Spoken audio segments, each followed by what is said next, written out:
Hey, look who it is.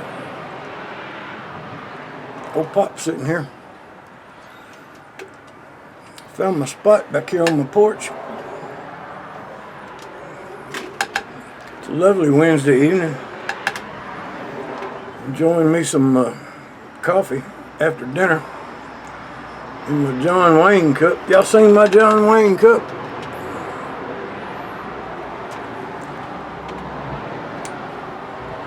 On the back of it, it's got a G.W. McClintock quote. It says, "Don't tell me it's a fine morning or I'll shoot you." One of my favorite movies. It's got one of my favorite actresses in it. Maureen O'Hara. Fine looking redhead.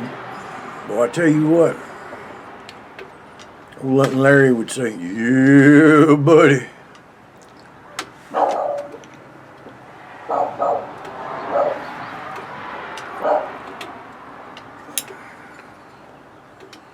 Yesterday morning, I was watching TV, watching the news.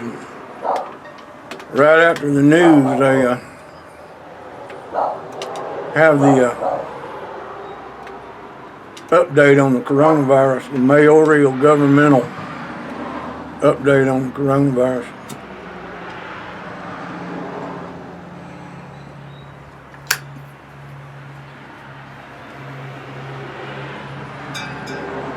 They were talking about Governor Lee, Tennessee governor, was talking about beginning the reopening of the state.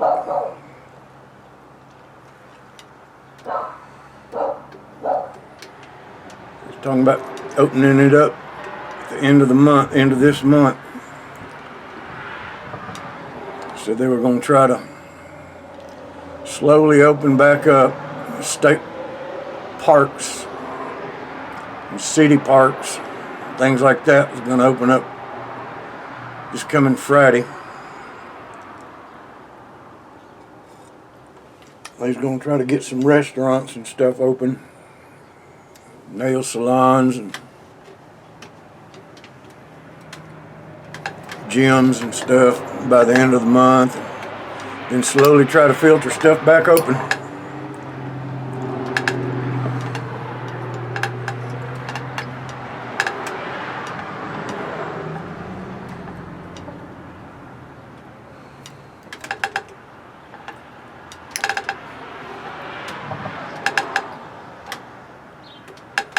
But the four major metropolises in Tennessee, the four major mayoral areas, which would be Memphis, Knoxville, Chattanooga, and Nashville, they were going to leave that up to the mayoral governments of the area. We were waiting on a decision from the metro area mayoral government. Of course, my city is part of that mayoral metro area. Of course, our city has its own mayor, but we are part of that mayoral government. And Mayor Cooper announced this morning that he was going to go along with Governor Lee and try to open up the metro government, Middle Tennessee metro government, by the end of the month.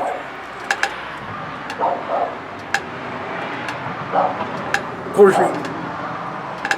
you never want to try to do it all at once. You want to try to filter it in slowly. I mean, it's like a family reunion.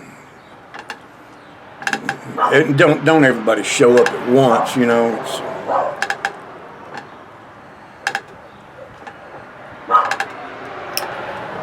The thing about everybody showing up at once, there's nobody there to appreciate punctuality.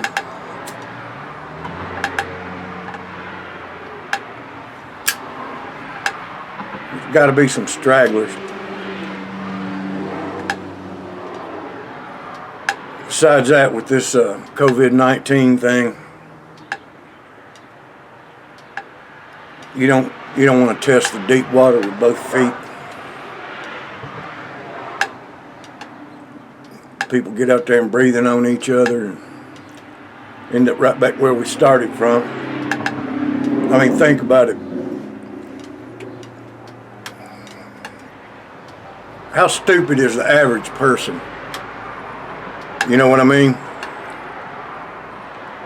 I mean, right now, most people are just now getting the hang of covering their mouth when they cough, or burying their face in their pit of their arm when they sneeze. They're just now getting the hang of that.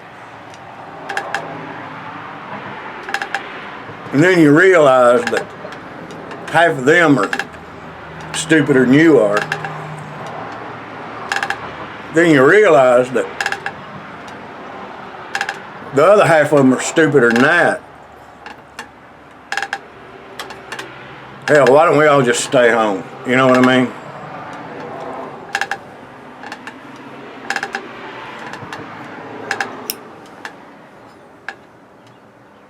Anyway, speaking of home, I'm gonna do some housekeeping.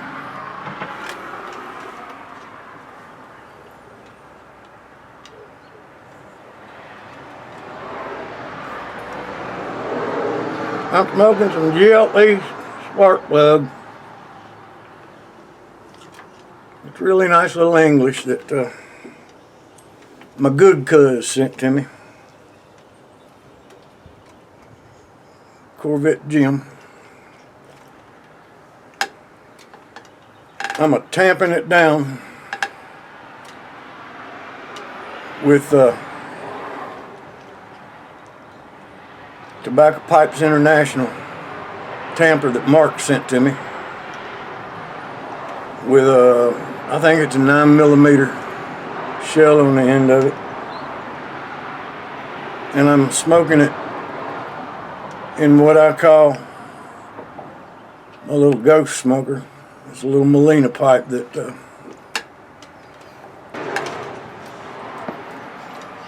Johnny sent to me about a year ago. Said it was one of his favorite smokers. I'm glad it wasn't, because it's become one of mine. We got a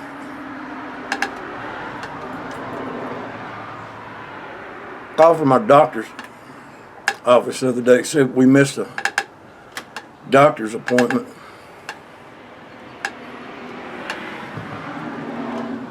Last time I went to the doctor, I got a phone call telling me I was exposed to COVID-19. Remember that? So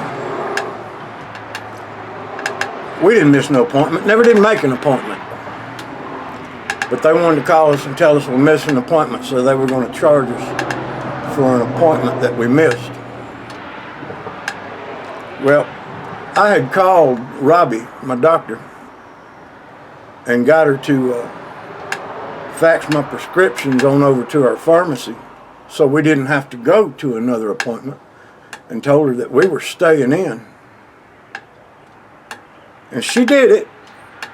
So we went to the drive-up window and picked up our prescriptions, and then we get a phone call from the secretary at the doctor's office saying, "You missed your appointment." I told her, I said, "No, we didn't." We went around and around and around with her.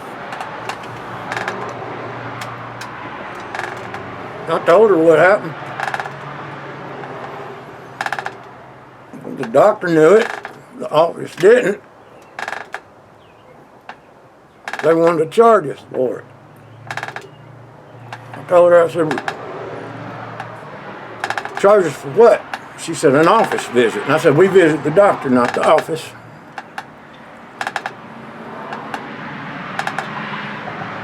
"I don't come there to see you. That doctor ain't holding her hand out. You're the one holding your hand out. I don't come to see you."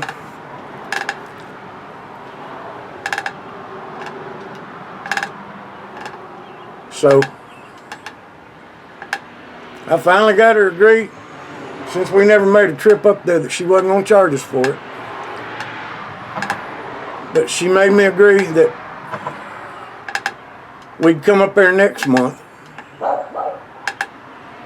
and she wouldn't have it any other way till I agreed that we'd mark it on our calendars. Sounded like she's getting a little smart in her mouth.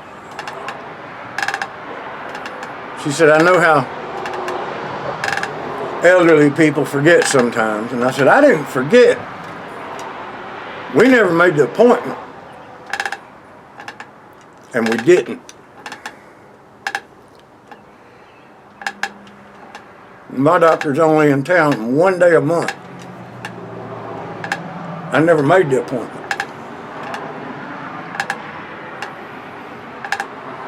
But anyway, she said, you got to mark it on the calendar. Make sure you mark it on your calendar.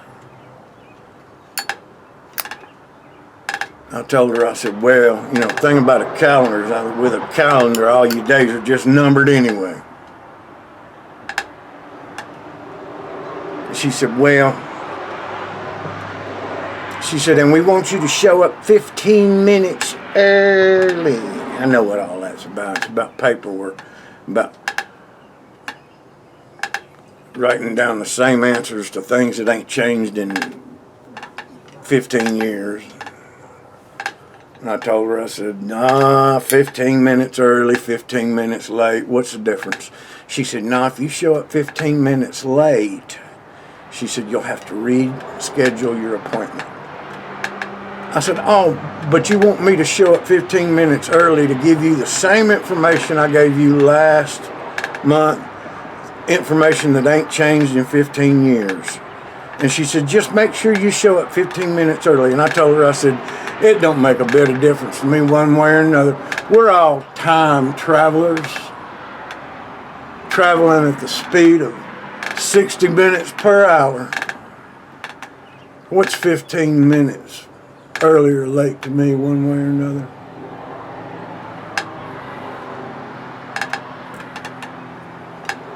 Anyway.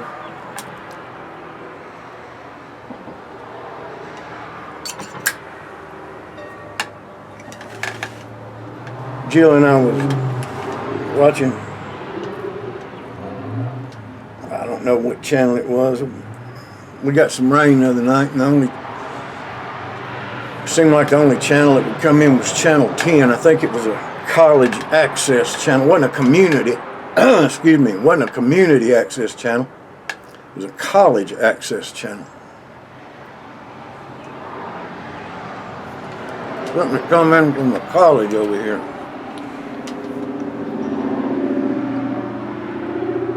And they had a college psych class or a psychology class and the audio-visual class working together, trying to produce what looked like a talk show, some kind of documentary talk show. And the topic of discussion was sex and phobias. Let me tell you something. That late at night, dealing with young minds. Young minds are interesting and hilarious and distorted.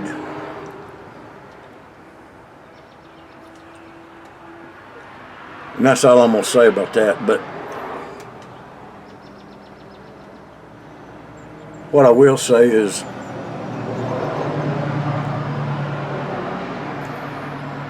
true friendship comes when the silence between two people becomes comfortable.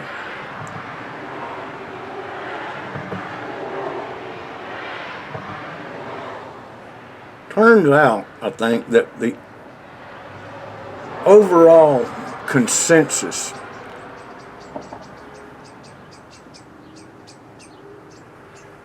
regarding sexual phobias in young people these days stems from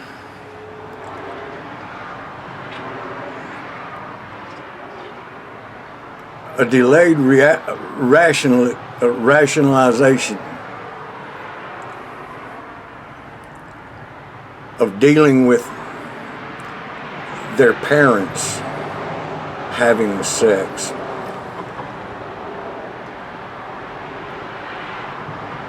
It don't seem to be any problem dealing with their friends' parents having sex.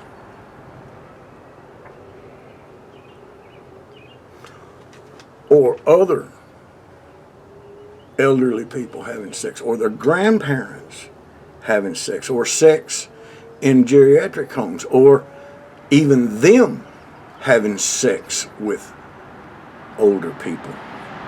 But their parents having sex. I mean, here's the question I pose. Where would they be had their parents not had sex? Yet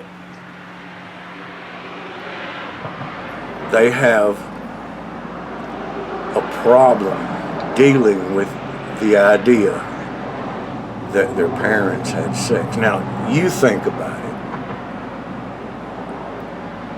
and I hate to pose this to you, but think about the idea of your parents. And they posed that idea too. And of course, I played into it and I thought about it. And I mean, I tossed it around in my mind.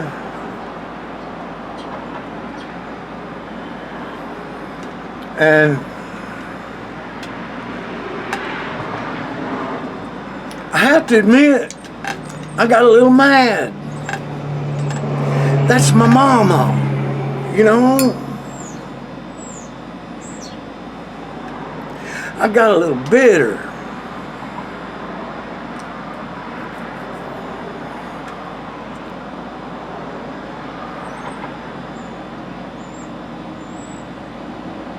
Well, we changed the channel and watched some more TV, and I tried to get the idea out of my mind, and finally the storm passed and the TV, other channels came back on. We watched some Gunsmoke, and finally we turned the TV off.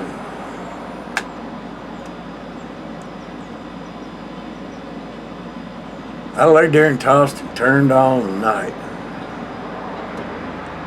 I mean, that's my mama. Anyway, I got up the next morning, well, this morning. I walked the dogs.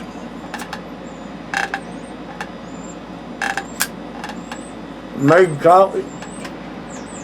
Did my little exercises. Drank some coffee. Did a few more exercises. Drank some more coffee.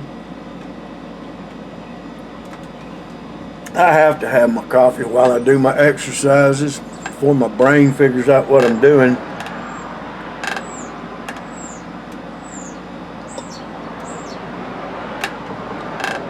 Kept wanting to beat my dad up.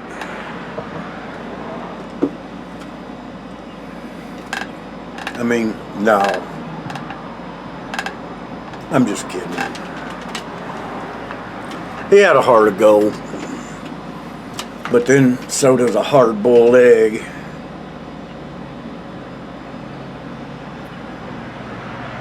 You know who had a heart of gold? My granddad. My granddad had a heart of gold.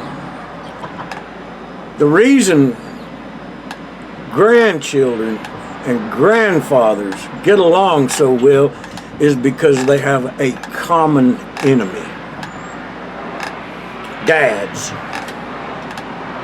No, I'm kidding. I'm kidding. My dad was a fine fella. He was a great guy. He really was. He was the kind of guy that would drive around for hours in the country acting like he was lost and wouldn't ask for directions. Eventually, over the years, I learned to sit back and enjoy the ride.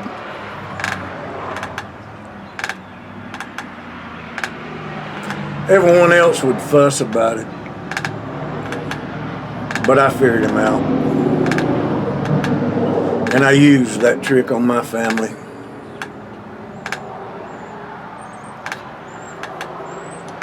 The key is, if you don't care where you're going, you're not lost.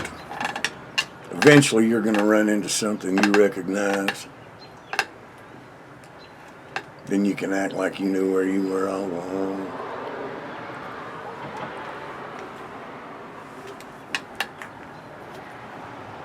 He had a lot of little idiosyncrasies.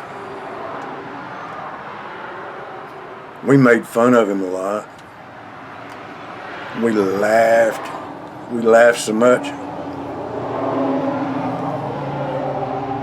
Sometimes I think we ought to have thanked him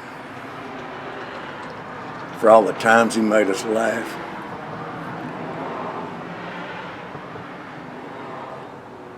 They say a woman has got to love a couple of bad boys before she finally catches a good one. Well, she caught her a good one right off the bat when she caught my dad. Then she had me and Dan.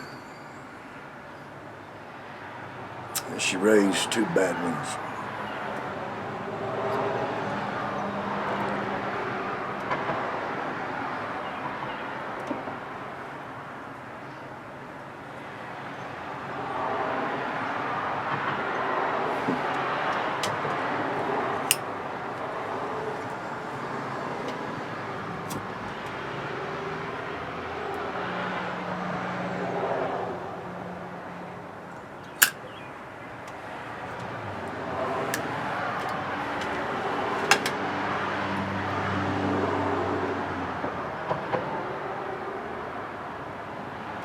You know, they say there's two kinds of people that don't say a whole lot.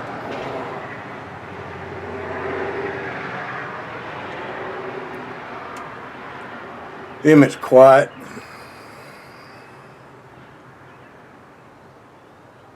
and them won't talk too much.